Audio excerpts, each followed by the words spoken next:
motion in some graphics for them. You know, they had enough planning to get a copy of it. Okay, and we're rolling. Okay. Can you state your name and spell it for me, please? Virginia Walls Macklin, Macklin. And where were you born? Nutley, New Jersey. And where did you live prior to coming to K-25? In Newark. That wasn't my residence, but that's where I was in school. Do you want to can you give me the progression from where you were born up until? Sure. I graduated from Oak Ridge High School, went on to School of Nursing at Presbyterian Hospital in Newark, New Jersey. Stayed there for 3 years. And after that, I was employed as the assistant to the night supervisor. So I worked nights, and in the daytime I slept and took courses in the late afternoon at Rutgers University College in Newark, where they were starting a school of nursing, and I did that toward my BS. And did you get that? Did you get your BS? No, because I got called down here.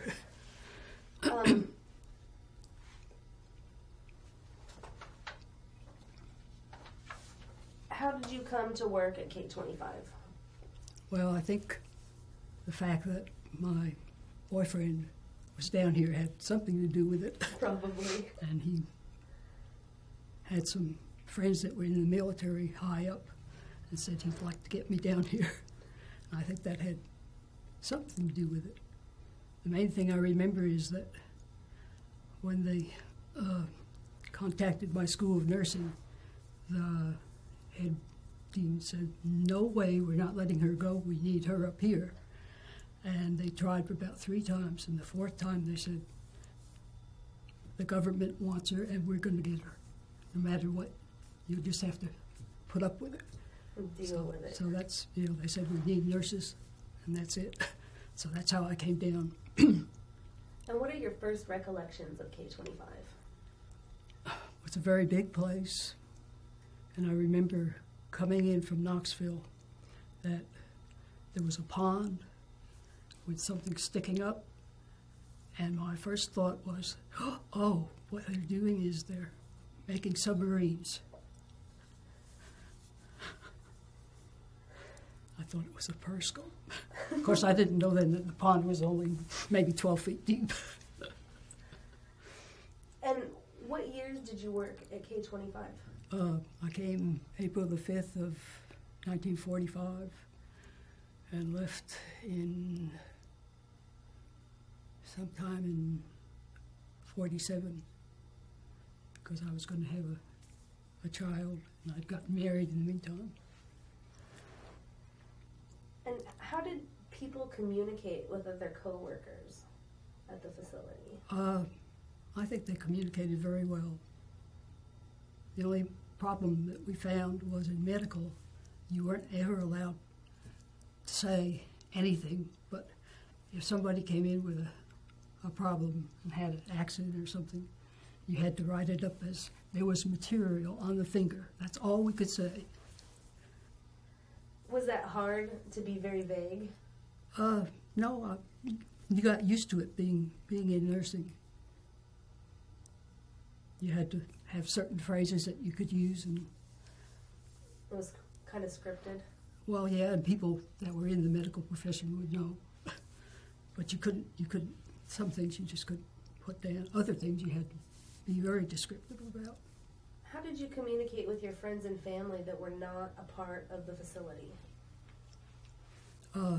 Mostly by writing letters. There weren't any telephones in houses then. There was just telephones out on the telephone pole, maybe one for every 2 blocks, something like that. And what if somebody asked you what you do? What would you tell them? I said that I worked as a nurse at K-25. So what you were doing wasn't so restricted? Well, You couldn't there were specific things you couldn't talk about, but Right, yeah, you could tell them basically what you did. I think so.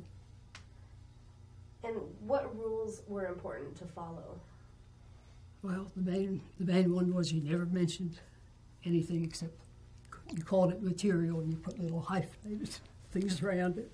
Quote unquote. And you did have to be careful about making sure you got all the little details of each person that came in, what happened to them and why, and what you did about it. And if you had any problems, there was a head nurse, and there was a Dr. Kammerer that had come down here from Philadelphia. He'd been working in a brewery company.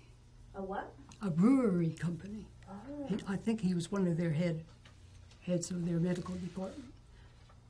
And he turned out to be a very, very fine man down here. And I remember he asked me about my family, and I told him that my dad had gone to the Wharton School of Business in University of Pennsylvania, and his eyes lighted up. He said, "Oh, that's good." And what were your coworkers like? One in particular I can remember was a middle-aged lady, and she had never married, but she always talked about her brother that had gone to West Point, and he was a colonel something, and oh, when I get home, I'll have so many stories to tell him. And most of us were younger.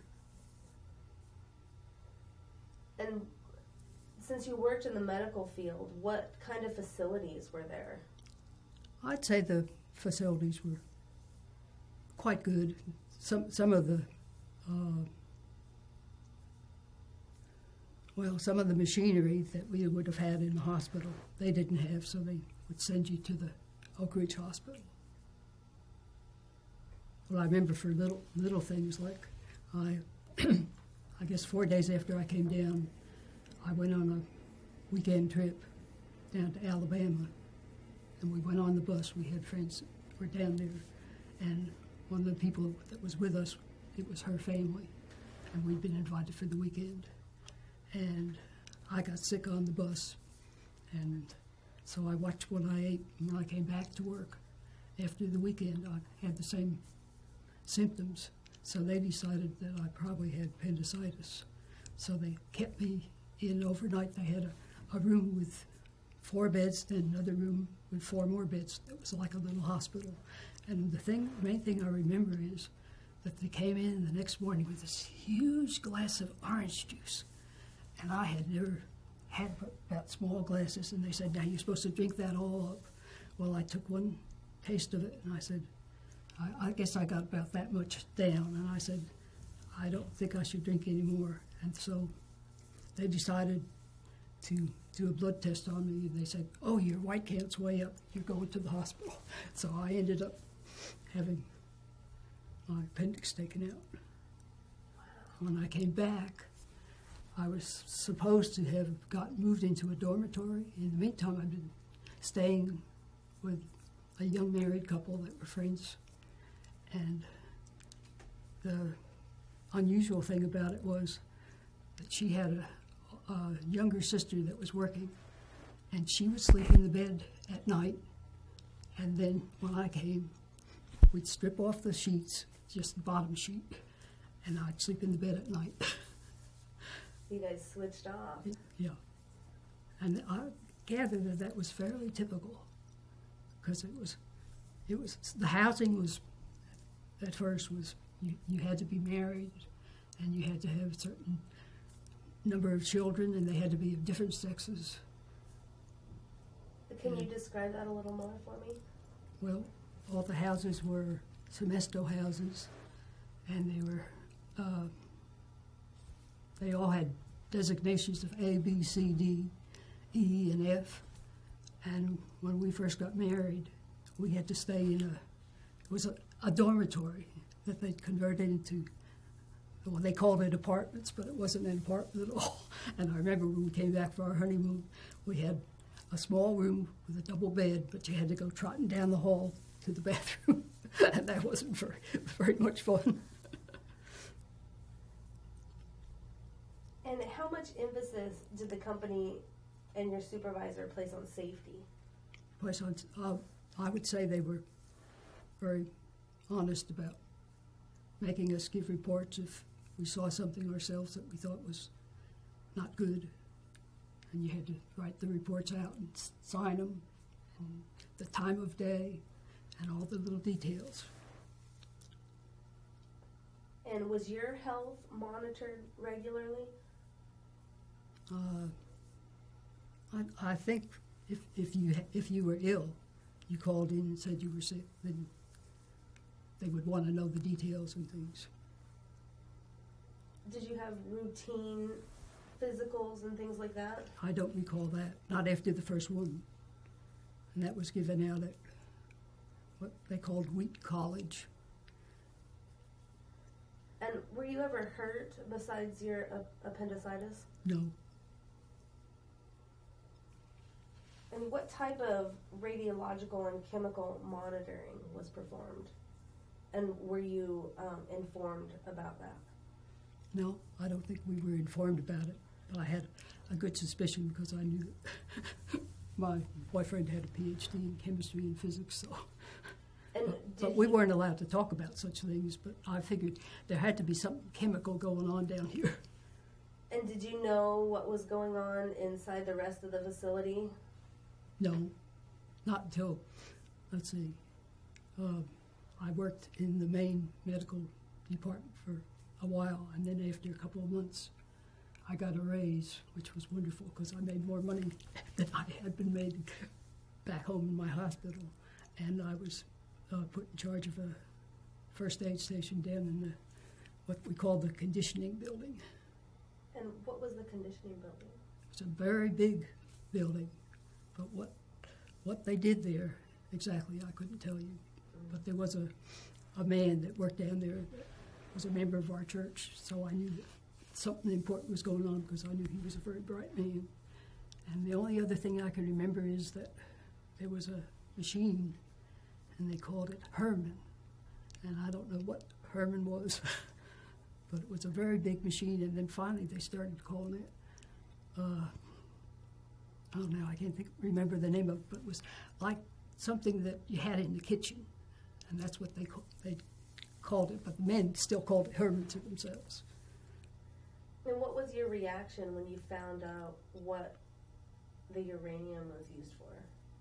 Well, I thought it was a great technological advance, but I wasn't terribly happy with the fact that they went over and used that on Japan. But it was during the war. And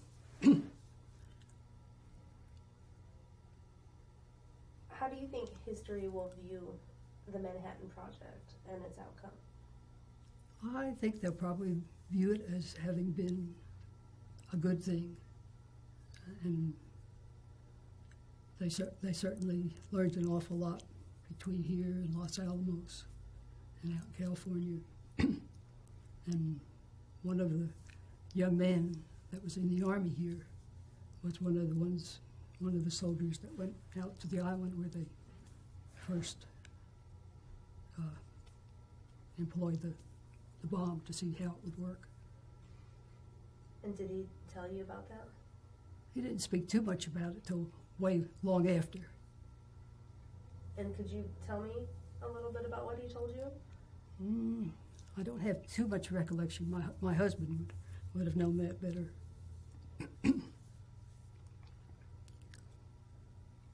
We went home to get married. We were riding in on one of the, well, I called them khaki. They were Army buses, and we were sitting there, and there were a lot of cute young guys, and I was looking around. And that was one, because all the ones that came were college students, and there were some really cute ones. And he asked me to marry him on the bus, and I said, yes, I will. But I was still looking at all the cute kids. Absolutely. Yeah, and I remember one in particular that came into the clinic, and he was real tall and very good looking, and he said, I'm a student at Yale, but they sent me down here He said, would you go out with me? I said, well, I'm sorry, I just got engaged to a fellow that graduated from Yale and just got his PhD. And he said, oh. I think I would have liked it there. Yeah, it was very nice. And you weren't there during the Cold War era, right? From 48 No, on, you were there till No. 36, correct? that's right. And you were a nurse. Can you go into a little more detail about that? Sure. After I remember one particular incident where a lady came in and said she was supposed to have a heat treatment. And I said, who gave you permission? He said, the doctor, 2 days ago or something. So I looked at her and I said, I think you need to see that doctor again. And she said, why? I said, well, you've got a big rash that was going around your body. And I said, you have shingles. And she said, shingles, what are they? I said, well, I think you better go see the doctor. So I sent her to the doctor, and he came back the next day, and he says, how come you were able to diagnose that? I said, well, I had a good education at my hospital. All our lectures were given by doctors, and they were specialists. And I said, we learned an awful lot, and we did. So he said, well, if you ever decide you want to be a doctor, I'll give you a good recommendation because you're a good diagnostician. And I remember that. And that gentleman was really part blind, and he eventually did get blind. And he was still living in Oak Ridge, and that doctor went into psychiatry. He was a very, very nice man. I remember the house he lived in. I still remember that. But after that, wasn't too long before they asked me if I would be the public health nurse for all of K-25. So that's what happened. And I had it was an old Chevrolet painted khaki color and said Army on the outside. Or, it was hospital. And I had to drive that. I had to go down, either walk or get down by bus. And they parked the car in the medical parking lot of the hospital. And I had to get into that, and I had to bring it out once a week on the end of the Friday. I had to get there between 3 and 5 to have it checked over. They checked the cars over very well and put more gasoline in it to be ready for Monday. And then I had to take it back and park it back in the hospital parking lot again, either walk or catch a bus to go home. But that was very interesting. But I had some very interesting people that I met when I was doing that sort of thing. I used to get names of people that I had to see for a day, and if I heard of anything else of somebody being in the dormitories, is mostly where I visited, that I was supposed to see what I could do and then report at the end of the day. And I remember one particular time they told me that somebody had tried to take their life. And they called me and they said, could you go there first? And I said, I will. So I got her and got her to the hospital. And what happened after that, I can't tell you. And other times, sometimes when people would stay out for, say, 2 or 3 days, and they were usually good workers, they'd say, check on this one. And it didn't take me long to realize that some of these people had been binging over the weekend, and they were sick. And so I went back and reported, and they said, well, when you walk in and you think that somebody's been out sick, first thing we want you to do is look in the closet and see if you see piles of beer bottles. And I hated to do that, but that was something I had to do. And so I didn't say anything to the person but I had to report back and if their name. And the sad thing that hurt me was that they were at once terminated the next day. And I thought that was sad. I thought it would have been better if they'd had a program to help rehabilitate them. And then, because a lot of these people came from as far up as Kentucky and down in Alabama, and they would come and leave their families at home. And I can see why some of them would get, desperate and turn to alcohol when they were sad and dejected. And they on other times when I'd see that person, they would be wonderful people. And I think that's one of the things that I felt that they should have done something about. They did do things about it later. They had a good program, but not in the early days. Not in the beginning. No. And let's see, I guess those are the two that stand out in my mind were the people that had been drinking and they lost their jobs, and the one person that I had that had tried to commit suicide. And are there any other stories that you remember about working and your experiences? I remember that they were very concerned if the cafeteria was right across the road from, and they would get concerned if you stayed too long eating. And my boyfriend worked in the laboratory. He was in laboratory B, I think. And so we would usually try to meet, but I caught on to the fact that you had to be back. And it wasn't too long after that I decided that I should become the public health nurse. And I said, was that anything to do with the fact that you thought we were taking too long on you? She said, oh, no. Dr. Cameron said that they had an older lady, and he said, I think, she mentioned my name and said, I think that he thinks that you're a better nurse, that had better preparation or something. So anyway, I enjoyed the job. And when I first came down, they said, how much money were you making? And I said, after I graduated, I was working at night and trying to go to college too. I was making $22 a week. And so when I came down here, I started at $27.50. And then within about a month or 6 weeks, I got a raise up to $32. And boy, I thought I was in seventh heaven.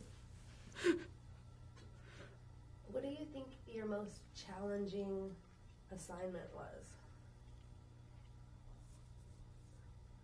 I think probably we had some people that to me had mental problems, and they would be worrying about, why can't we find out what we're working on? Oh, I go home at night and I worry about whether, it's going to affect me and things like that. And I think, most that we could do would be to just try to calm them down and say, well, we're here all the time, because the medical department was open 24 hours a day. And what services did you offer people that had a lot of anxiety? I think mostly you tried to just talk to them, and if they continued, we had one head nurse. Her name was, I shouldn't mention names, I don't think. She later on married the doctor from Philadelphia. The one who went blind? Beg pardon? The one that was blind? The doctor? No, that was a different doctor. No, the one that came from the brewery.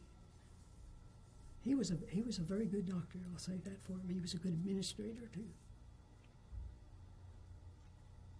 And what do you think your most significant accomplishment was? I would say trying to keep the people healthy. We did a lot of taking of blood pressures and asking questions, and if they had signs of a cold and things like that, we would tell them what to take. And there were some medications that we could give out, some we couldn't, and then they would be referred to a doctor in town. Was there any conflicts between the workers and management, or nurses and doctors, or anything of that nature? I don't recall any. How would you describe the management or the doctors in the facility? I found working in the medical facility there was a very pleasant experience, and it was educational, and it was a good mix of people from north and south and west and east, and everybody that I can remember, most of them, you could tell that they were well educated, and I think they all knew that we were all in this mixed together, and if people were going to be happy and wanted to stay, we had to all work together, and everybody was very, very friendly. And we mixed, and they had recreation things and concerts and things and dances in the town, and no matter where you came from, you just knew you were an Oak Ridger, and that's the way it was. I think it was a very good learning experience.